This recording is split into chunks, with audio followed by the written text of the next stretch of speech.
सभी को प्रेम सहित जय श्री राम, जय श्री राम, जय जय श्री राम। प्राचीन श्री पंचमुखी हनुमान मंदिर हल्द्री की ओर से मैं विशाल शर्मा आप सभी का स्वागत करता हूं हमारे YouTube चैनल सनातनी विशाल शर्मा। आज मैं आप सभी के बीच में लेकर के आया हूं विजया एकादशी व्रत कथा। तो आइए प्रारंभ करते हैं विजया एकादशी व्रत कथा। कथा में आप जानेंगे इस कथा में आज के दिन भगवान विष्णु को क्या अर्पण करना चाहिए, किस प्रकार भगवान विष्णु की पूजा करनी चाहिए और किस चीज का सागार लेना चाहिए, व्रत पालना का समय क्या है, वो सब आप कथा के बीच में जानेंगे। और आज की जो कथा है, ये जो कथा है इसका सीधा संबंध है भगवान श्री राम जी से, क्योंकि फाल्गुन मास की जो एकादशी है, कृष्ण पक्ष एकादशी है, इसका व्रत जो है सबसे पहले भगवान श्री राम जी ने रखा है।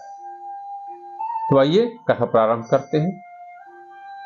एक बार युधिष्ठिर जी ने भगवान श्री कृष्ण जी से पूछा कि हे वासुदेव, हे देवकी नंदन, मैं आपसे फाल्गुन मास कृष्ण पक्ष की कथा सुनना चाहता हूं। तो आप मुझे एक बताएं कि फाल्गुन मास कृष्ण पक्ष एकादशी जो आती है उसका क्या नाम है, क्या उसकी विधि, मुझे विस्तार से बतलाएं। भगवान श्री कृष्ण ने कहा कि हे राजेंद्र, तूने बहुत अच्छा प्रश्न पूछा है। अब मैं तुम्हें विजया एकादशी व्रत की कथा सुनाता हूं। इस कथा का सीधा संबंध त्रेता युग से है, भगवान श्री राम जी से।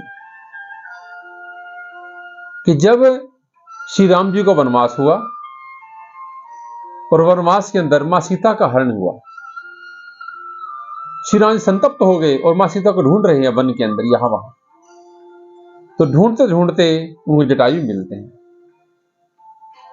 जटायु ने मां सीता का पता बताया श्री राम जी को कि रावण उनको हर करके लेकर गया है, और उसके बाद जटायु की मृत्यु हो जाती है। उसके बाद भगवान श्री राम जी सुग्रीव से मित्रता होती है, वानर सेना सब इकट्ठी होती है। राम जी के सबसे प्रिय भक्त हैं हनुमान जी, और हनुमान जी के हृदय में हर समय राम ही राम चलते हैं। उनसे भेंट होती है। हनुमान जी लंका पहुंचते हैं, लंका जाकर के मां सीता से भेंट करते हैं। मां सीता को भगवान श्री राम जी की दी हुई मुद्रिका देते हैं, लंका दहन करते हैं और वापस लौट करके भगवान श्री राम जी सारा वृत्तांत सुनाते हैं। और भगवान श्री राम जी पूरी कथा आनंद के साथ सुनते हैं कि हनुमान जी वहां पर गए, क्या क्या उन्होंने कार्य किया, सब प्रेम पर बताते हैं।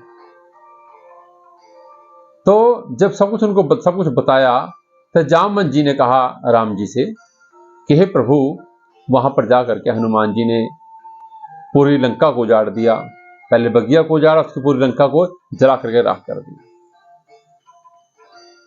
हनुमान जी ने कहा नहीं प्रभु, मैंने कुछ नहीं किया। जामवंत जी ने कहा नहीं प्रभु, हनुमान जी पूरी लंका को जला दिया। हनुमान जी फिर हाथ जोड़ के राम जी को बोले कि नहीं प्रभु, मैंने लंका को नहीं जलाया, मैंने तो नहीं जलाया लंका को।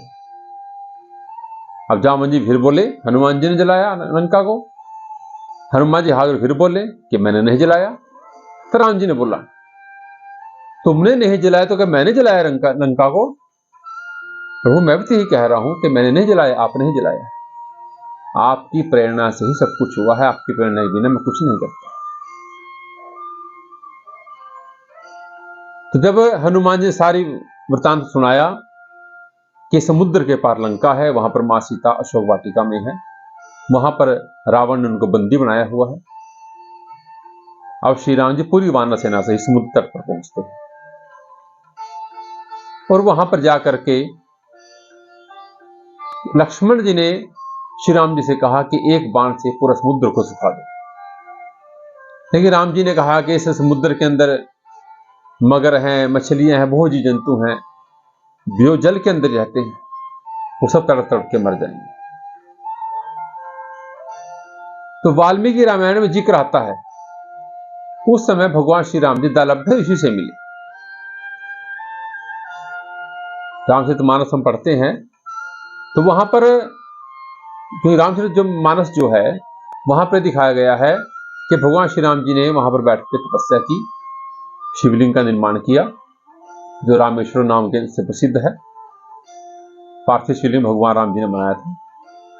लेकिन उसके बीच में श्री राम जी दालभ्य ऋषि से भी मिले जाकर। दालभ्य ऋषि ने कहा कि हे श्री राम जी, आप यहां पर आए हो, कहिए आपके मन में क्या है। तब राम जी ने कहा कि हे मुनिवर, मैं यहां पर आया हूं कि सीता का हरण हो चुका है और हमें जो है समुद्र पार करना है, उसके लिए कुछ युक्ति सुझाइए। दालभ्य ऋषि ने कहा कि हे राम, तुम्हें मैं युक्ति सुझाऊं। लेकिन राम ने कहा नहीं प्रभु, आप मुनिवर हैं, आप ऋषिवर हैं, जैसा आप कहेंगे मैं वैसा करूंगा। तब दालभ्य ऋषि ने कहा कि हे श्री राम, फाल्गुन मास कृष्ण पक्ष है, उसकी एकादशी आ रही है, तुम एकादशी का व्रत करो। इसका नाम है विजया एकादशी। यदि तुम इस एकादशी का व्रत करने के बाद अपना अगला कार्य करोगे तो तुमको निश्चय ही विजय प्राप्त होगी। तो सर्वप्रथम वहां भगवान श्री राम जी ने विजय एकादशी का व्रत किया। उसके बाद भगवान शिव की पूजा की और भगवान श्री राम जी लंका पर चढ़ाई की और भगवान श्री राम की विजय हुई।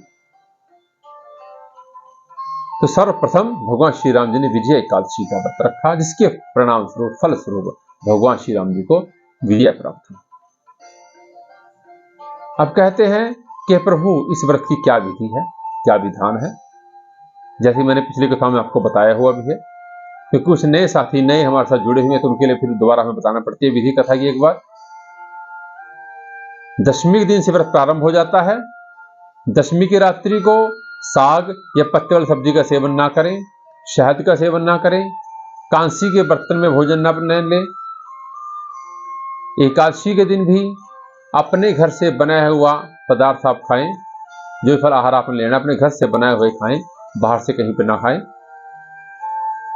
और एकादशी के दिन आज के दिन भगवान श्री हरि विष्णु भगवान जी को क्या दान करना चाहिए। भगवान श्री हरि विष्णु को नारियल की भेंट दें, नारियल चढ़ाएं, धूप दीप नैवेद्य से भगवान की पूजा करें। आज के दिन एक कलश लें, मिट्टी, सोना, चांदी, तांबा, कोई भी आप कलश ले सकते हैं अपनी सामर्थ्य के अनुसार। उस कलश में अन्न भरें, अन्न कुछ भी आप ले सकते हैं, गेहूं ले, चावल, जैसे आपकी सामर्थ्य हो उसके अनुसार उसको अन्न से भरें।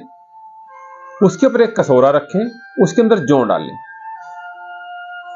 और उसके सामने घी का दीपक जगाएं। और उस देखिए शास्त्र में क्या लिखा है कि जो कसौरा लेंगे उसके ऊपर जौ रखेंगे हम, उसके अंदर भगवान विष्णु की सोने की प्रतिमा रखी जाती है। यदि आपकी सामर्थ्य नहीं है तो आप सोने की प्रतिमा के स्थान पर भगवान विष्णु का ऐसे ही ध्यान करें। या आपके घर में विष्णु भगवान की मूर्ति हो वो आप रख सकते हैं, एक छोटी मूर्ति बाजार से ला करके वो रख सकते हैं। भगवान विष्णु किसी भी धातु की मूर्ति आप रख सकते हैं, भगवान विष्णु जी की मूर्ति वहां स्थापित करें, भगवान विष्णु की वहां पूजा करें और विष्णु भगवान की पूजा करें। पूरा समय भगवान विष्णु की पूजा, जितना समय आप निकाल सकते हैं भगवान विष्णु जी के निकालें। रात्रि में भगवान विष्णु नाम का जागरण करें, श्रीमन नारायण नारायण नारायण मंत्र का जाप करें और उसके बाद द्वादशी के दिन वो अन्न से भरा हुआ घड़ा और विष्णु प्रतिमा जो है ब्राह्मण को दान दें। जितना अन्न आप एक दिन में खा सकते हैं इतने अन्न का दान भी द्वादशी के दिन करना चाहिए। इस दिन जो सागार लेना चाहिए, सागार लिया जाता है सिंघाड़े का सागार बताया गया है। और व्रत पारण का समय क्या है? व्रत पारणा का समय है 7 मार्च वीरवार 2024। 7 मार्च को व्रत पारण का समय है दोपहर बाद 1:43 से लेकर के शाम को 4:04 तक। दोबारा ध्यान देंगे, व्रत पारण समय का बाद दोपहर 1:43 से लेकर के 4:04 तक ये व्रत पारणा का समय है। हे श्री विष्णु भगवान, जिस प्रकार आप सभी भक्तों पर कृपा की, इसी प्रकार सभी भक्तों पर कृपा बनाए रखना, यही हमारी आपसे बारंबार प्रार्थना है।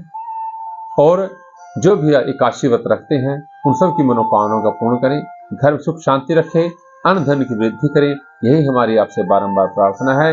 इसी के साथ आप सभी को प्रेम सहित जय श्री राम, जय श्री राम, जय जय श्री राम।